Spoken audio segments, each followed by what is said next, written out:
PGP Angkatan 10 Kabupaten Pemalang dari SMA Negeri 1 Petarukan Kabupaten Pemalang. Dalam hal ini saya akan mewawancarai Bapak Rianto SPD MSI selaku Kepala Sekolah SMA Negeri 1 Petarukan sebagai pemenuhan tugas modul 3.1 yaitu pengambilan keputusan berbasis nilai-nilai kebajikan oleh seorang pemimpin. Selamat menyaksikan. Assalamualaikum warahmatullahi wabarakatuh. Bapak, dan Bapak mengganggu waktunya sebentar. Saya Prof. Muntoko sebagai Angkatan 10 kebetulan biasa tentang mengambil keputusan atau dilema etika, di mana dilema etika itu adalah sebuah situasi sulit di mana seseorang harus mengambil keputusan di antara dua kebenaran. Jadi Bapak selaku Kepala Sekolah SMA Negeri 1 Petarukan ini ketika ada hal-hal yang terkait mengambil keputusan secara tepat, cepat, lalu mempertimbangkan dua hal yang sama-sama benar, masuk dalam kategori dilema etika. Bisa kita mulai gitu Pak. Yang pertama, selama ini bagaimanakah Bapak dapat mengidentifikasi kasus yang merupakan dilema etika atau juga moral? Saya melihat dari segi hukum atau penegakan kebenaran hukum, namun jika masih tidak benar atau salah, maka dilema etika maka tidak etika. Dengan cara menganalisis apakah keputusan yang akan diambil antara benar dan salah ataukah benar melawan benar. Kalau dilema etika lebih menekankan pengambilan keputusan yang tepat dan bijaksana, karena ada keputusan yang salah di dalamnya, sedangkan keputusan moral antara benar dan salah. Iya Pak, terima kasih. Kemudian Bapak menurutkan bagaimana Bapak menjalankan pengambilan keputusan tersebut dari kasus-kasus yang berkaitan dengan dua kepentingan yang sama-sama benar Bapak? Jadi sebelum keputusan diambil, dahulu dikumpul fakta atau kejadiannya, kemudian siapa yang terlibat, menganalisis benar salahnya, membuat alternatif solusi, dan kemudian membuat keputusan, kemudian mereaksikannya, serta semuanya harus dibawa ke dalam doa. Oke Bapak, terima kasih. Kemudian kira-kira langkah-langkah apa atau prosedur apa yang biasa Bapak lakukan Pak di SMA Negeri 1 Petarukan ini? Jadi menemukan penyebab permasalahan, penyebabnya, ya. Kemudian menentukan siapa yang terlibat, ya. Berdiskusi dengan warga sekolah, membuat solusi keputusan, ya.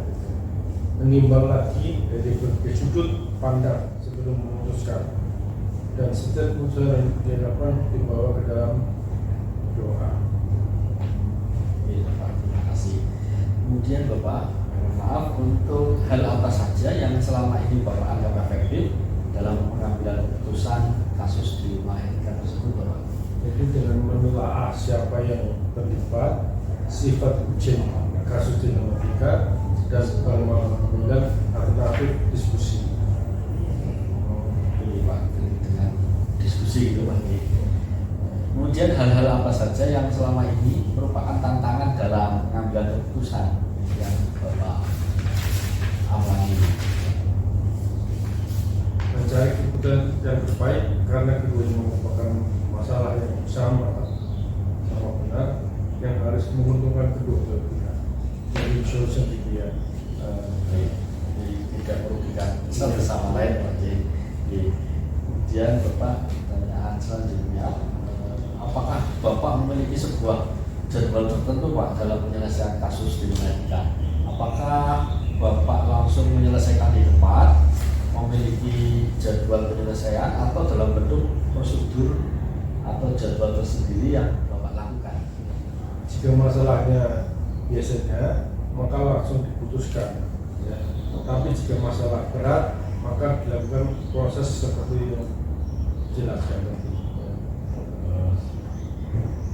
Terima kasih Bapak. Kemudian Bapak, adakah seseorang atau faktor-faktor apa saja yang selama ini mempermudah atau membantu Bapak dalam mengambil keputusan, Pak?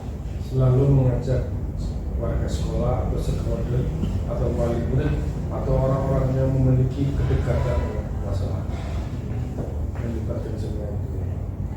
Melibatkan semua yang bersangkutan, Pak. Kemudian Bapak, pertanyaan terakhir dari saya, dari semua hal yang telah disampaikan tadi, pembelajaran apa kira-kira yang Bapak petik dari pengalaman Bapak dalam mengambil keputusan? Saya harus menjadi bijaksana dalam menganalisis masalah dan dijadikan topik dengan dalam menentukan sebuah solusi. Terima kasih Bapak, mohon maaf sekali lagi atas waktunya disebutkan Bapak dan Bapak bersedia untuk saya wawancara ini. Terima kasih sebelumnya Pak. Assalamualaikum. Waalaikumsalam.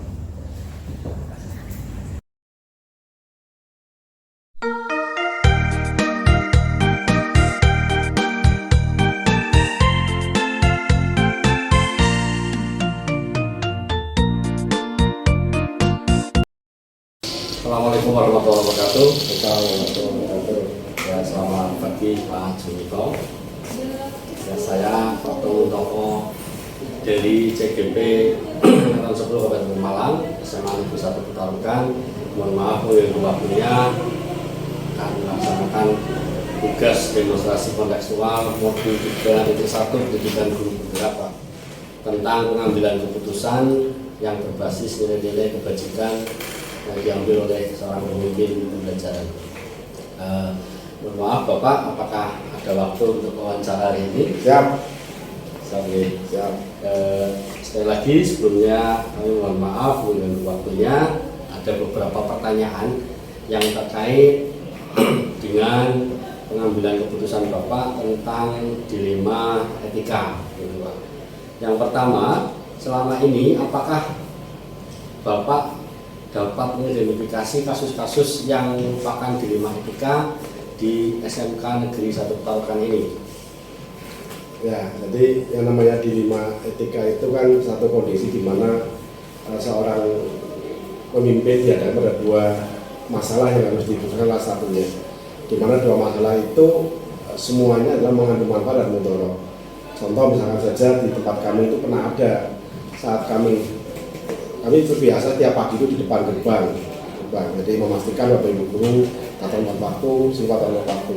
Dan satu saat ada siswa yang datang lambat, gerbang udah kami tutup, jam 7.15 baru masuk. Nah setelah tanya, anak itu lambat datang, kenapa? Karena dia lebih memilih menolong korban kecelakaan.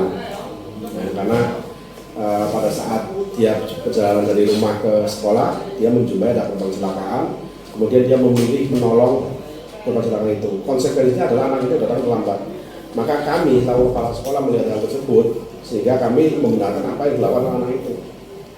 Jadi memang pilihan menolong jiwa itu lebih penting daripada menyelamatkan diri sendiri dari presensi dan kehadiran ke sekolah. Itu contoh yang kami lakukan pada saat itu. Maka kami yang Terima kasih Pak. Kemudian selama ini bagaimana Bapak menjalankan pengambilan keputusan di sekolah Pak? Terutama untuk kasus-kasus di mana ada dua kepentingan yang sama-sama benar seperti yang tadi Bapak jelaskan. ya, jadi kalau kemudian permasalahannya itu adalah insidental dan dampaknya tidak meluas, maka biasanya kami langsung mengambil keputusan. Dasar kami adalah menggunakan etika dan moralitas, tidak hanya mendasarkan pada ketentuan atau peraturan. Tetapi ketika kemudian ada masalah yang berdampak luas bagi seluruh warga sekolah, maka yang kami lakukan adalah kami mengumpulkan seluruh staf pimpinan guru. Jadi lihat dampak yang muncul dari masalah itu. Ya, kalau dampaknya cukup kecil ya kami langsung ambil keputusan. Kalau dampaknya meluas berakibat pada seluruh warga ya kami harus melakukan koordinasi dulu. Ya, terima kasih Pak. Itu mungkin berkaitan dengan pertanyaan berikutnya, yaitu langkah-langkah atau prosedur seperti apa yang Bapak lakukan selama ini dalam menangani kasus tersebut, gitu Pak. Ya, langkahnya tadi ketika kami menghadapi masalah yang berdampak luas pada lembaga, pada warga sekolah, ya kami melakukan identifikasi, kemudian kami melakukan rapat pimpinan untuk mengambil keputusan bersama. Hal-hal apa saja yang dianggap efektif menurut Bapak dalam melaksanakan atau pengambilan keputusan tentang dilema etika yang tadi Bapak jelaskan, Pak? Jadi sesuatu dianggap efektif ketika ada dampak yang muncul dan dari dampak itu adalah berakibat positif. Ya, contoh tadi misalnya saja ketika kami membenarkan tindakan anak yang datang terlambat karena menolong korban kecelakaan, maka secara langsung kami menguatkan anak. Ketika kami sudah menghukum anak itu karena keterlambatannya, maka suatu saat anak itu akan hilang empatinya. Hilang ketika dia menjumpai hal yang sama, dia akan buru-buru ke sekolah, tidak menolong korban kecelakaan itu. Kenapa? Karena kami hukum ketika dalam terlambat. Makanya kami lakukan adalah menguatkan anak itu bahwa yang dilakukan anak itu benar, sehingga dampaknya adalah anak itu akan punya rasa empati, punya rasa menolong sesama. Ini yang jauh lebih penting menurut saya daripada menyelamatkan presensi dia karena datang terlambat. Itu Pak ya. Jadi, kemudian Pak, untuk hal-hal apa saja yang selama ini dilakukan atau lebih ke tantangannya itu Pak? Tantangan apa sih yang Bapak hadapi dalam pengambilan keputusan dilema etika tadi, Pak? Ya, jadi setiap keputusan itu pasti ada manfaat dan ada mudaratnya, ya. Pasti ada penolakan, ya, dan ada yang bisa menerima. Nah, maka untuk bisa mengambil keputusan yang terbaik, maka kami akan menimbang antara sisi manfaat dan sisi mudaratnya. Dan yang kedua adalah sisi keberterimaan pada seluruh warga sekolah. Apakah Bapak memiliki jadwal tersendiri Pak dari tempat, waktu atau prosedur tersendiri tentang penanganan pengambilan keputusan di beberapa kasus permasalahan yang ada di SMK Negeri 1 Petarukan ini Pak?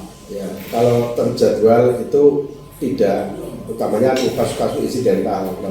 Tapi kalau kemudian menyangkut masalah lembaga, memang kami rutin melakukan kegiatan briefing dan apel pagi dengan seluruh karyawan. Ya, itu. Tapi yang terjadwal itu tidak. Kalau untuk menyelesaikan masalah itu tidak terjadwal, karena itu kan timbul suatu waktu. Tapi kalau kemudian kami lakukan antisipasi terkait dengan pencegahan dan punya masalah, kami lakukan itu terjadwal. Setiap Senin pagi kami briefing dengan guru karyawan. Setiap hari Rabu kami apel pagi dengan guru karyawan. Itu masuk ke tahapan pencegahan.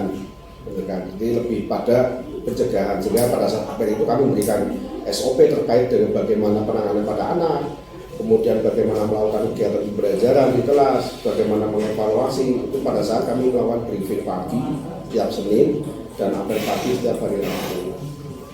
Setiap harinya.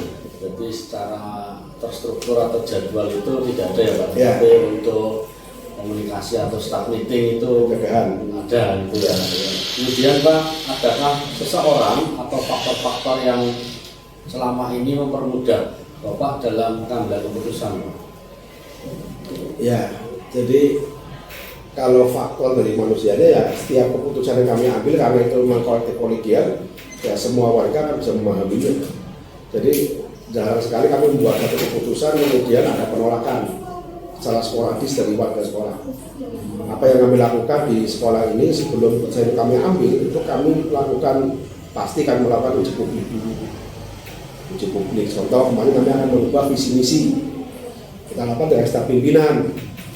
Setelah staf pimpinan merumuskan visi misi, kemudian kami uji publik. Ya, ternyata pada uji publik ada masukan dari siswa, ada masukan dari guru, ya kita sempurnakan jadi visi misi lembaga. Itu contohnya seperti itu.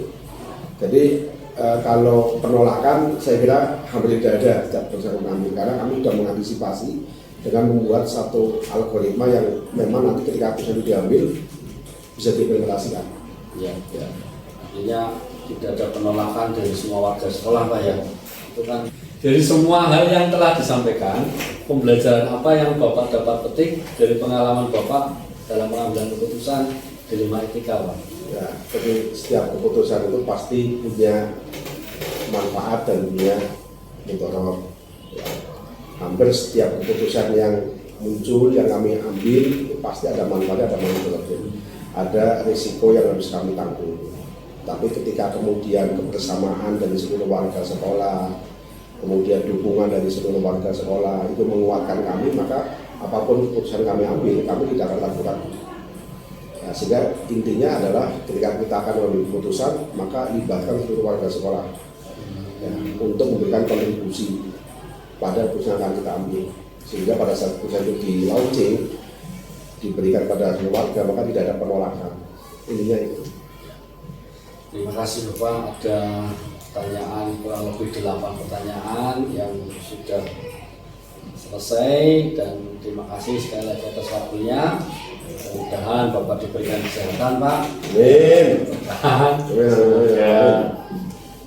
menjalankan amanah ini sebagai kepala sekolah dilancarkan. Amin. Terima kasih Pak. Nah, kembali.